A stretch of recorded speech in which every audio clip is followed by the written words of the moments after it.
Urban Artificial Intelligence Strategic Thinking Media Platform. Hip hop politics, hip hop media politics.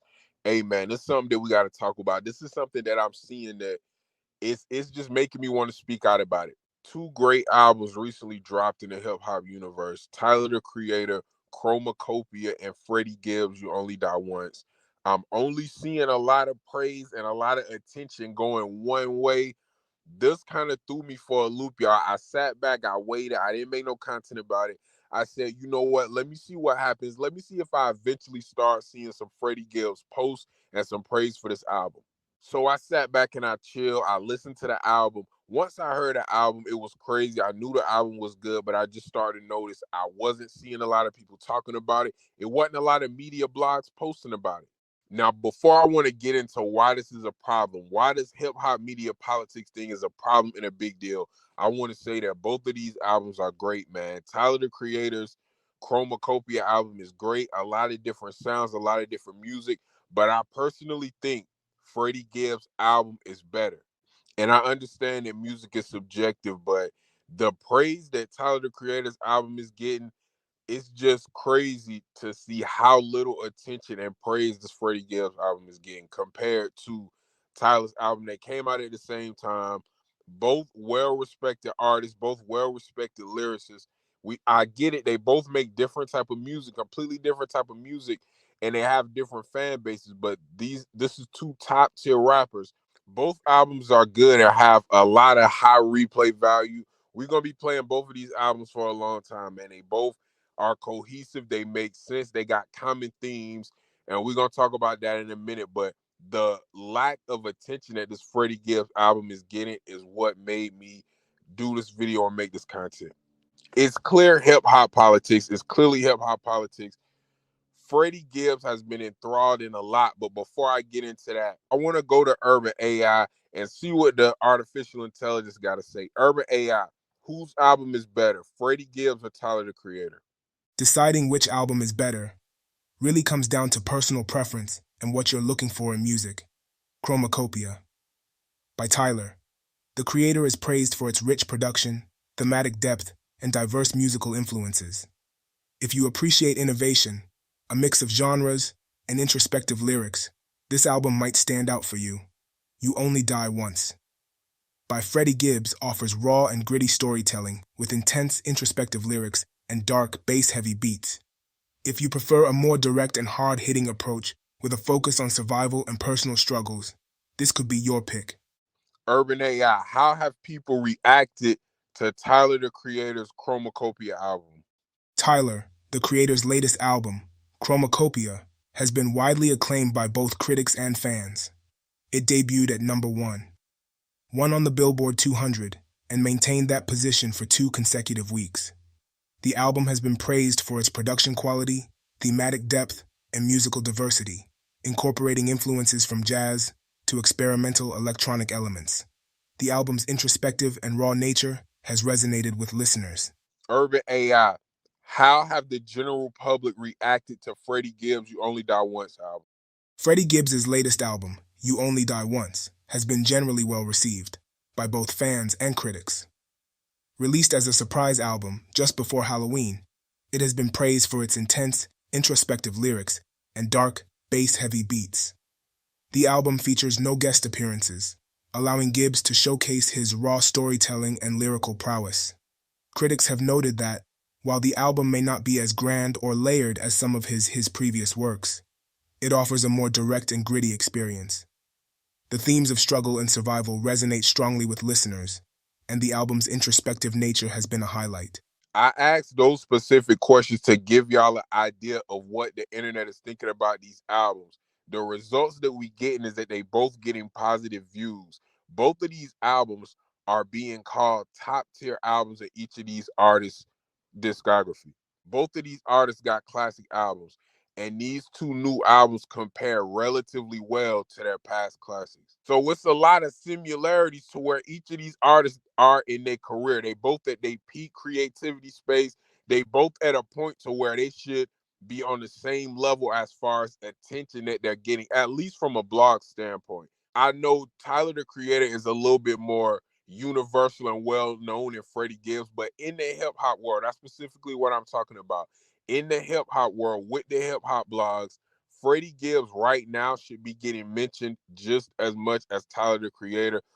Look on your timeline, he's not. Not a lot of people are talking about this album. Now, this is just me speculating, but I have no other choice but to think this has to do with some of the things that Freddie Gibbs has got into in the past. His beef with DJ Academics. They had a crazy beef in the past that I guess is still going because DJ Academics has not commented on any of Freddie Gibbs' music. Freddie Gibbs had the best verse on Kanye West and Ty Dolla Sign album. He had the best verse on the whole album. I never heard DJ Academics address it. If this album was whack, I guarantee you DJ Academics will be talking about it. He will be talking about it. He will be clowning Freddie Gibbs. He will be talking about the poor reviews. But because the reviews are good, he don't even want to talk about the album. He doesn't want to bring any attention to it. The same thing that he did with Freddie Gibbs' verse on the Kanye record. Even if Freddie Gibbs doesn't sell well, DJ Academics probably still won't speak about this. Now, if he does extremely low numbers, yes, he probably will. But if he sells just averagely low or a little bit below average, DJ Academics is not going to speak about it because that's going to give him attention. People are going to go over to it. They're going to listen. They're going to hear how good it is, and they're going to keep streaming it. I've been streaming this record myself all week. A lot of dope songs, man. And I like Tyler the Creator. I rock with his music. But some of the things that Freddie Gibbs did here with older beats, he got on the old Tony, It's Our Anniversary beat. He got on the 112 Cupid beat as well. He went crazy. These are two of my favorite records on the whole album. I've been listening to both of them over and over again. And he got some original beats that he killed too. He got a song called Origami on the set, which was one of the singles. I'm listening to the album. I'm rocking to it. I'm vibing with it. And I'm looking online to see what other people think about it. I'm not seeing much. The amount of information I'm seeing and the amount of feedback that I'm seeing from this album is concerning. This ultimately hurts the hip hop game, y'all. In my opinion, I think this hurts the hip hop game because you got people like DJ Academics who, rightfully so, is at a gatekeeper position in the game. But this is an album I think that's kind of important, and I feel like DJ Academics should put his personal issue to the side and talk about this album. Now, I'm not expecting him to do that. I'm just giving my opinion and my point of view. Freddie Gibbs beef with Jeezy. He beef with Jim Jones. He beef with Benny the Butcher. Him and his baby mother was going back and forth. She brought Academics into it. They both start going back and forth with him. Just a crazy beef, a crazy timeline of beef for Freddie Gibbs. He had an altercation with Jim Jones at a steakhouse. Or Jim Jones posse at a steakhouse. He had an altercation with Benny the Butcher's group at some type of restaurant, man. So many of these instances happen. Alliances and collaborators are these people that you beefing with. They're gonna isolate themselves from you. All right, they're not gonna work with you. They're not gonna do records with you. They're not gonna promo with you.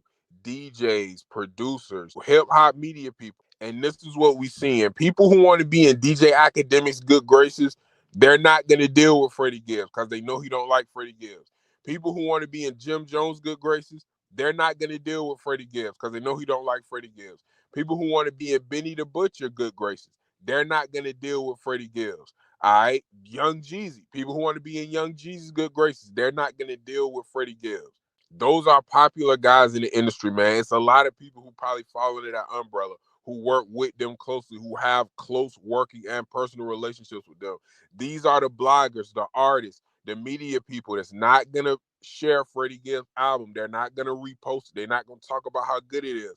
And I'm pretty sure everybody who's on that list is hearing his album and thinking to themselves, this is a good album. I'm sure when DJ Academics heard Freddie Gibbs' verse on Back to Me, the Kanye West and Ty Dolla Sign record, he wanted to talk about that. If he liked Freddie Gibbs, if they was cool, DJ Academics would talk about that. He would ask him about the thought process of the record. He would probably have a great interview with him. Even with this album here, this is an album DJ Academics would get on his live, break it down, listen to it, chop it up, think about the bars, have discussion about the bars. These are the things that he would do with this album. But because of the political situation, they fell out. They were joking online. It went too far. Now they're at a place where they can't acknowledge each other. DJ Academics really can't do his job. And I'm not saying that he has to like the album. I'm not saying that he has to like Freddie Gibbs. I just know what DJ Academics has considered quality music in the past with Freddie Gibbs before they had such a tumultuous relationship. If he was still sticking to that standard, this would be one of Freddie Gibbs' best albums, and I know DJ Academics will feel the same way. And this video is not a slight to Tyler the Creator. This is one of the best hip hop albums of 2024. This is a great album. It's a complete piece of work. It's a lot of deep reaching storylines and deep reaching topics on this. He got a song about his hair. He got a song about wanting children in the future. He got a song about females and fame and a whole lot of different things. It covers a lot of topics, man. This is a good album, but for my personal style, I like the Freddie Gibbs album, man. I like this album a lot. I like it a little bit more than Tyler the Creator's album, and I want to know why. What's going on with the industry, man? DJ Academics, and not just DJ Academics, any other bloggers, hip hop media people. What's going on? Is this how we doing with the politics now? Is this what we doing? We letting classics just not be talked about and not be discussed? I don't know, man. What do y'all think about that? Get in the comments, man. Let me know what y'all think about this, but give me y'all opinion as well. Do y'all think Freddie Gibbs' album is better? Do y'all think Tyler the Creator album is better? What do y'all like about him? What do y'all not like about him? And have y'all been seeing Freddie Gibbs' album on y'all timeline? Because I have not. I have not. Not as much as I thought I would. Not as much as I should. When I heard this album, I thought to myself, oh, this is going to be all over the timeline. This is crazy. The 112 freestyle or the 112 record, the Tony record, this about to go. It wasn't there like I thought, man. Urban Artificial Intelligence, strategic thinking media platform. We got to do some strategic thinking about politics in hip hop media, man. Get in the comments. Let me know what y'all think, man. I'm going to see y'all in the next one. Peace.